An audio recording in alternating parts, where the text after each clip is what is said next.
We need someone with fresh ideas for this division, someone who understands modern efficiency. I'd been standing in that conference room for 30 years. Not that exact room. We'd moved buildings twice since I started, but the same position, field operations manager, the guy who made sure driftline construction actually built things that didn't fall down. My name's Howard Ames, 61 years old. 30 years at Driftline, the last 20 overseeing every major commercial project in Columbus, Ohio. I'd kept my head down, my sites compliant, and my crews safe. Never missed a deadline that wasn't killed by weather or supply chains. But Jordan Blake, our new chief operating officer, fresh from some tech company in California, looked at me like I was an outdated piece of equipment. He'd been with us 6 weeks. I'd been pouring foundations when he was still in college. The board wants a restructuring plan by next quarter, he continued, not making eye contact as he scrolled through his tablet. We need to cut overhead and streamline the old processes. The old processes, the ones that kept our buildings standing and our permits in order. I nodded and said, I understand. That was it. No argument. No defense. Just acknowledgement. He seemed surprised by that, expecting pushback, maybe even hoping for it. Something to justify what I already knew was coming. The meeting ended with nothing decided, but everything understood. I was being phased out. 30 years of institutional knowledge labeled as overhead. When I got back to my office, a cramped space with filing cabinets and site maps covering every wall, I opened my bottom drawer. Inside was a thick blue folder I'd been maintaining for 8 years. Not for this day specifically, more like insurance against the day someone made a catastrophic decision. Every corner cut. Every inspection rushed. Every permit finessed.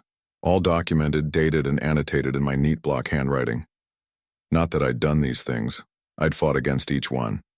But when executives made decisions from boardrooms about timelines that couldn't work in the real world, I kept records. When we started work before permits cleared, I noted it. When we used materials different from specifications, I wrote it down. I closed the drawer without taking the folder out. Not yet. Maybe it wouldn't come to that. But as I watched through my office window, I saw Jordan shake hands with a young man in an expensive suit. They were laughing, looking toward my office. That's when I knew. I started at Driftline back when old man Franklin Dre still ran things. Frank had built the company from a residential contractor into one of the biggest commercial developers in central Ohio. He taught me that buildings were about people, not just profits. Every shortcut shows up eventually, Howard, he'd say during site inspections. Might be next week, might be next decade, but gravity and water always collect their debts. I took that to heart, becoming known as the Blueprint Man, the guy who followed plans to the letter, who knew every building code by heart, who could spot a potential issue before the first shovel hit dirt. When Frank retired and his son Thomas took over in 2010, things started changing. Thomas was ambitious, impatient. He wanted growth, wanted to compete with the national firms. Not necessarily bad goals, but his methods worried me. We need to be more aggressive, he'd say in management meetings. Everyone bends the rules a little. We're leaving money on the table being so cautious. The first time we started foundation work without final permit approval, I raised hell. Thomas pulled me aside. Howard, you're valuable to this company, but things have changed. Sometimes we need to start early to meet deadlines. The permits always come through eventually. He was right about that last part. They did always come through, because I had relationships with every inspector and zoning official in the county. People who trusted me when I said issues would be fixed. People who believed me because for 3 decades, I'd never lied to them. The blue folder started that day. Not out of spite, but self-preservation. If something went wrong, I needed to show I'd objected. Over the years, my objections became quieter. I still raised concerns, but I documented more and argued less. I became known as the old-school guy, reliable but behind the times. Meanwhile, I watched young project managers get promoted based on how quickly they completed jobs, not how well they were built. I noticed how Thomas kept moving more aggressive people into leadership roles. 5 months ago, I met Jordan for the first time. 35 years old with an MBA and no construction experience. Thomas introduced him as the future of Driftline's operations strategy. I shook his hand and knew immediately. The slow fracture that had been spreading through the company's foundation for years had finally reached my office door. Howard, we're restructuring the field operations division. Jordan sat across from me, flanked by Vanessa from Human Resources. 3 months had passed since our first meeting.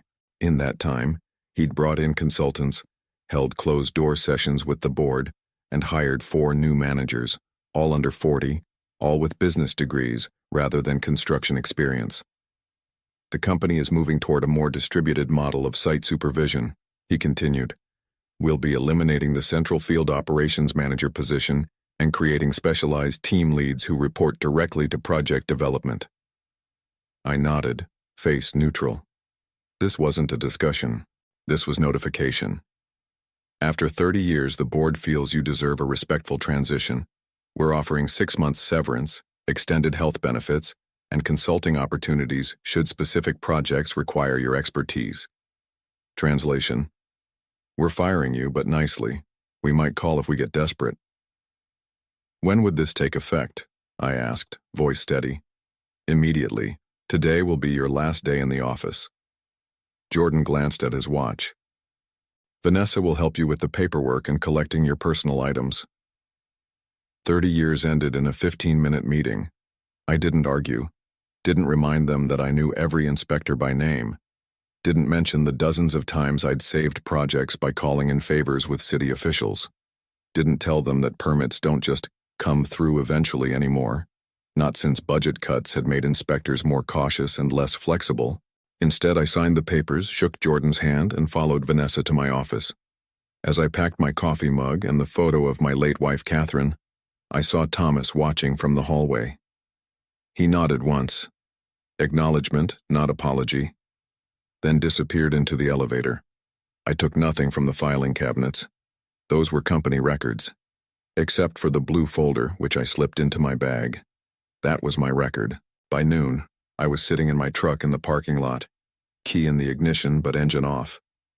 Through the windshield, I could see the Columbus skyline. 6 buildings I'd helped construct standing tall against the clouds. I'd given this company everything. Missed basketball games when my son was growing up. Worked weekends when Catherine was sick. Lost myself in the job after she passed. For what? To be escorted out like I was obsolete equipment? I started the truck but didn't drive home. Instead, I headed downtown to the Office of Building Safety. Gloria Daniels had been a junior inspector when I first met her 25 years ago. Now she was the department head. Howard, she said, surprised to see me walk in.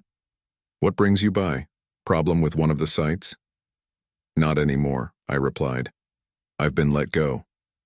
Her eyebrows shot up. Driftline fired you? Are they insane? I shrugged. They're restructuring.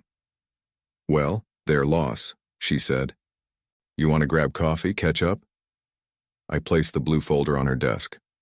Actually, I think you should read this first. 2 weeks passed. I hadn't heard anything from Driftline or Gloria. I spent the time organizing my home office and fielding calls from old colleagues expressing shock at my departure. The severance checks started coming in, a decent amount, but less than promised when prorated over 6 months. My phone rang on a Tuesday morning. Jordan Blake. Howard, I hope you're doing well, he said, voice overly casual. Listen, we're having some issues with the Riverside Plaza project, and I was hoping you might consult for a day or two. Riverside Plaza, the biggest project in Driftline's pipeline, a multi-use development with retail, offices, and luxury apartments. Ground had broken 3 months ago. What kind of issues? I asked. Just some permit questions. The city inspector is making a fuss about modified plans that weren't resubmitted. Nothing major, but it's holding things up. Gloria. Had to be. I'd be happy to help, I said. My consulting rate is $300 an hour, 2-day minimum retainer up front. Silence on the line. Then, that's steep, Howard. We were thinking more along the lines of your previous salary equivalent. That was an employee rate. I'm a consultant now, I replied. and experienced consultants with my specific knowledge don't come cheap. More silence. Let me talk to Thomas and get back to you. They called back the same day, Thomas himself agreeing to my terms but making it clear this was a one-time arrangement. I signed their hastily prepared contract and agreed to meet the project manager at the Riverside site the next morning. When I arrived, I could see the problem immediately. They'd expanded the foundation footprint beyond what was in the approved plans, encroaching nearly 6 feet into the setback zone, likely to add square footage to the retail space. Classic driftline move these days. Ask forgiveness, not permission. Jordan was waiting with Alan Pierce, the project manager. "Howard, thanks for coming," Jordan said, all smiles now. "We've got a situation with Inspector Daniels. She's claiming we've violated setback requirements and threatening to issue a stop work order." "Have you violated the setbacks?" I asked. Alan shuffled his feet. "The approved plans had a 40-foot setback. We modified to 34 based on market demand for larger retail footprints." "And you submitted revised plans?" "They're in process," Jordan cut in, "but we needed to keep the project moving. Surely you understand how these things work, Howard. We were hoping you could talk to Inspector Daniels, explain the situation. She's always respected you." I nodded slowly. "I see. You want me to use my relationship with Gloria to convince her to look the other way while you correct the paperwork?" "Essentially, yes," Jordan admitted. "It's just bureaucratic red tape. The modification is minor." I walked the site, checking measurements and taking notes. The violation wasn't minor. It affected drainage calculations, emergency access routes, and utility hookups. "I'll speak with Gloria," I finally said. "But I need copies of everything. Original plans, modified plans, permit applications, approval letters. Everything." They provided the files without hesitation, eager to have me solve their problem. That afternoon, I called Gloria from my home office. "You've been busy," she said when she answered. "They asked me to intervene on Riverside," I replied. "I thought they might. What did you tell them?" "That I'd talk to you." She chuckled. "And will you convince me to overlook their creative interpretation of the approved plans?" "No," I said quietly. "I'm going to help you understand exactly what they've changed, when they changed it, and what other sites might have similar issues." The trap wasn't just Riverside. It was every active driftline project in the city. Gloria and I met at a small coffee shop far from both downtown and Driftline's offices. I brought my files. She brought hers. "After I read your documentation," she said, stirring her coffee, "I started pulling every Driftline permit application from the past 5 years. Comparing approved plans with inspection reports, the pattern is clear." She slid a folder across the table. Inside were photos from 8 different construction sites. Each showed subtle but significant deviations from approved plans: extra square footage, modified structural elements, different materials than specified. "They've been systematically building beyond permit approvals," she continued. "Small enough changes that a rushed inspector might miss them, but significant enough to impact safety and compliance." I wasn't surprised, but seeing the evidence laid out was still jarring. This wasn't just cutting corners to save time. This was intentional, calculated violation of building codes. "The worst part," Gloria said, lowering her voice, "is that Thomas Dre has been pressuring my department for years, calling city council members when we enforce codes, suggesting we're anti-business. 2 of my inspectors were reassigned after flagging driftline violations." That was new information. The corruption went beyond driftline. It had infected the city government. "Why come to me now?" I asked. "You've known about this for years." Gloria looked tired. "Because your documentation provides a pattern. It's not one inspector's word against a powerful company. It's systematic, and because—" She hesitated. "Because what?" "Because I'm retiring in 3 months, Howard. I've got nothing to lose now. But I need someone who knows the details, who can explain the technical violations to people who don't understand construction." I sat back, processing this. Driftline hadn't just fired me. They'd removed the one person who could testify about their violations with absolute authority. There's more, I said, opening my own folder. After they let me go, I reviewed my personal notes from the past 8 years. Every project has issues, but there's a pattern to drift lines. They're not random shortcuts. It's strategic. I showed her my analysis, how Driftline consistently modified plans after approval in ways that increased sellable or leasable space, how they substituted materials in ways that looked identical but saved thousands per project, how they built faster by starting before permits were finalized, assuming approvals would come through. How high does this go? Gloria asked. Thomas knows everything. The project managers implement his vision. Jordan was brought in to streamline the process, make it more efficient, which means fewer checks and balances. And now they want you to help them continue the pattern. I nodded. They think I'm desperate or loyal or both. Gloria finished her coffee thinking, the Riverside violation is enough for me to issue a stop work order. But if we're going to address the systemic issues, we need to hit all of it at once, I finished. Every active project, full inspections, document reviews, material testing. That would effectively shut down Driftline's entire operation for weeks, maybe months, Gloria said. The economic impact would be massive. Jobs lost, projects delayed. Projects that aren't being built to code, I interrupted. Buildings where people will work and live. I've spent my career ensuring those buildings are safe. I'm not stopping now just because they took my job. Gloria nodded slowly. All right, Howard, let's do this right. I need everything you have, organized by project. Names, dates, specific violations. We'll start with comprehensive inspections of all active sites. I left the coffee shop not feeling vindicated, but resolved. This wasn't about revenge. It was about doing what I'd always done, ensuring buildings were built right. Only now I was doing it from the outside. The next morning I met Jordan at the Riverside site as promised. He was anxious, pacing near the construction trailer. Did you speak with Inspector Daniels? He asked immediately. I did, I replied calmly. We discussed the situation at length. Hope flashed across his face. And? Can we continue work while the revised plans are processed? I explained the technical aspects of the modifications, I said carefully. The setback changes, the drainage implications, the utility conflicts. Jordan frowned. That doesn't answer my question, Howard. She's following proper protocol, Jordan. The modifications are substantial enough to require full review. You'll need to pause work on the affected areas until approval comes through. His face darkened. That's not what we brought you in for. You brought me in for my expertise and relationships, I corrected him. I provided both. My professional opinion is that the modifications require review, and my relationship with Inspector Daniels means she explained the process thoroughly rather than simply issuing a stop work order. This is bullshit, he snapped. Thomas assured me you'd smooth this over. I maintained eye contact. I've done exactly what my contract specified, consulted on the permit issues.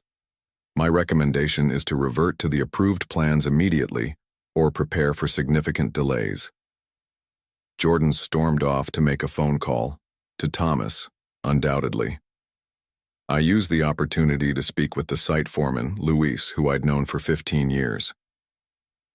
They've got you building outside the permits, I said quietly. Luis looked uncomfortable. Orders from above. They said the revised permits were coming. They're not, and more inspectors will be visiting soon.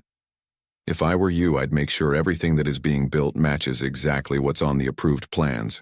Nothing more, nothing less. Luis got the message. He'd been around long enough to know what was coming. Thomas called me that afternoon, his voice taut with controlled anger. Jordan tells me you've decided not to help us with the Riverside situation. I helped exactly as contracted, I replied. I provided expert consultation on the permit issues. Don't play games, Howard, you know what we needed. You needed someone to help you circumvent building codes and permit requirements. That was never my job at Driftline, and it's certainly not my job as a consultant.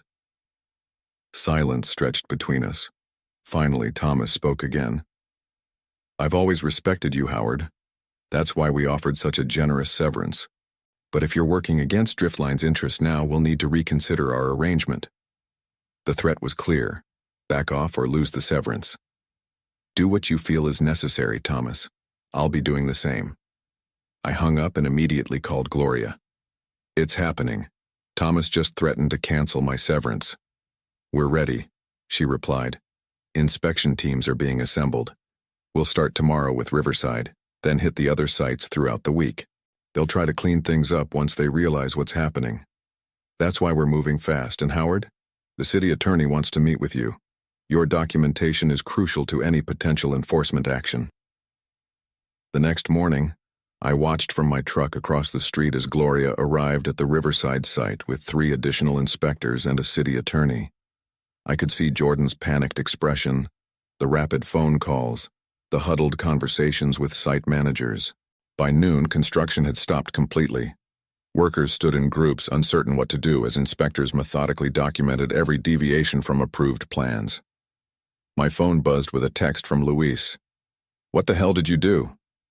I didn't respond. This wasn't personal. It was about doing the job right, even if I wasn't on the payroll anymore. 1 month later, I sat in the back row of the city council chamber as Gloria presented her findings. The room was packed. Contractors, developers, Driftline employees, reporters. Thomas and Jordan sat in the front row, their attorneys flanking them. Gloria's presentation was methodical, devastating in its precision. Slide after slide showed documented violations across 12 Driftline projects. Material substitutions that compromised structural integrity. Expanded building footprints that violated setback requirements. Foundations poured before permits were approved. These are not isolated incidents or honest mistakes, Gloria concluded.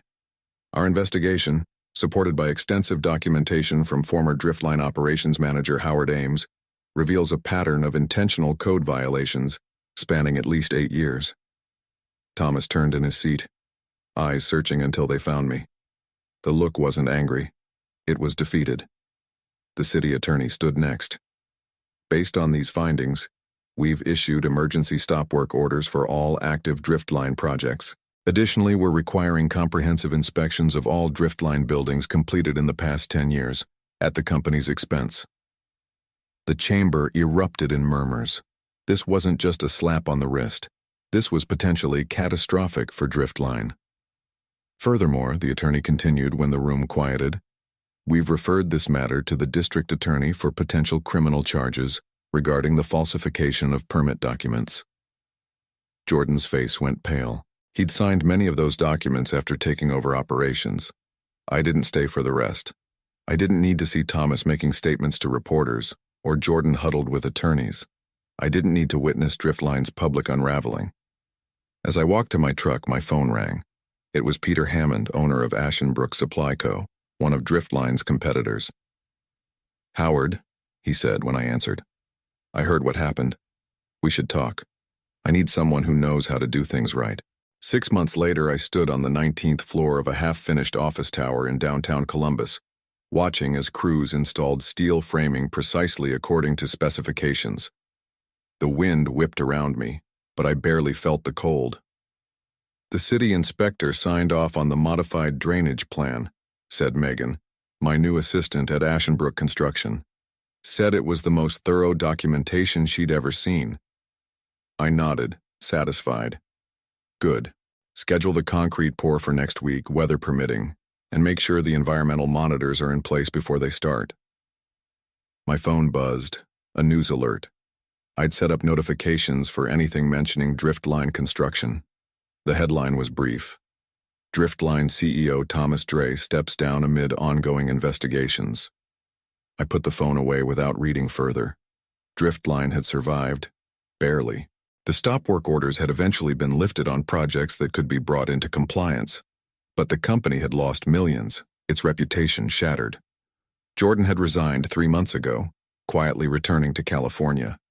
My new office at Ashenbrook was smaller than my old one at Driftline, but I didn't mind. The title, Director of Compliance and Quality Control, came with authority to halt any project that deviated from approved plans. Peter Hammond had been clear. He'd hired me to keep his company honest, not to find shortcuts.